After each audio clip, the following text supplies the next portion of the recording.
And moving on to our forecast here in the southern tier, taking a look outside, Howard, those clouds are rolling in because we're getting some pretty major weather soon. Yeah, we've got an active morning ahead here. Let's get right into the forecast. You can see our weather system that's going to be impacting us tomorrow taking shape down south, and you notice the transition, some rain, some wintry mix, and even some snow on the north side of it. But coming in close, yeah, as the tower cam showed there, we have a quiet day. Just high, thin clouds continue to stream in. Eventually, that cloud deck lowers and precipitation will follow suit.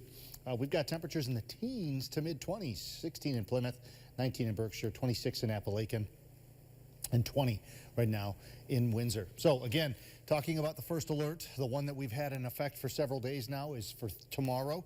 Snow and sleet are the main concerns for the morning drive. The afternoon drive should be fine because precipitation's out at that point. But then newly issued for Sunday morning, I toggled with late Saturday or Sunday, but I think technically the most precipitation will fall on Sunday.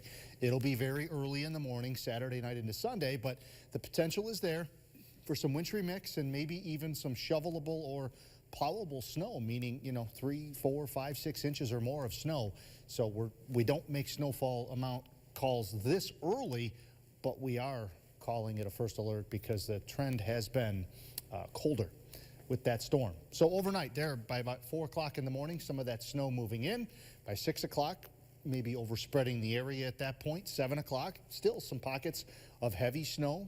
By 8 o'clock, there's the purple. That is the sleet. And sleet is not fun to drive in either. Remember, the sleet is those little balls of ice that will be moving through by 9, 10 o'clock in the morning, even through 11 o'clock. But by the early afternoon, most of that comes to an end, and we're just left over with a chance of some spotty or isolated sleet or freezing rain showers. But the good news is temperatures will rise above freezing through the morning, or through the afternoon, that is. So how much snow? I think 1 to 3 should cover us. There could be some locally higher totals to the north and east, but again, this is for tomorrow morning into the afternoon. So snow isn't the main concern, it's the timing of it. So let's talk a little bit more detail. 4 a.m. to 7 a.m., snow on the leading edge. Could be heavy. Then places east of Binghamton may stay dry through about 5 or 6 o'clock in the morning. Sleet may begin later in this 4 to 7 a.m. time frame from the southwest to east. 8 to 12, snow lasts longest east because that cold air is getting chased out. Sleet is likely and it could be heavy. And then snow and sleet totals, as I mentioned, 1 to 3.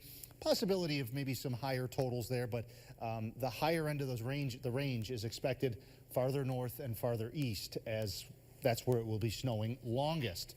Midday to early or mid-afternoon, isolated freezing rain possible, maybe even a plain rain shower, and then temperatures rise above freezing during that period, and most of the precipitation is gone.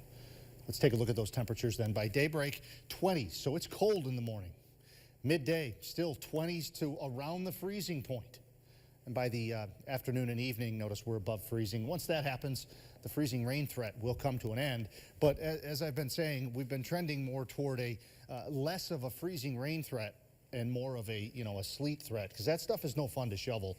But looking ahead to the 7 days, Friday looks quiet. Saturday, quiet, but overnight Saturday into Sunday morning is when we have that first alert for, again, could be some significant snowfall coming our way. We'll keep an eye on that, just how that storm, it has trended colder over the last 24 hours or so, and the trend is our friend usually, so we'll keep an eye on it. So basically, if you want to travel for the weekend, head out Friday, early Saturday. And that's what it looks like. All right, well, thank you so much, Howard, and we will be right back after this break.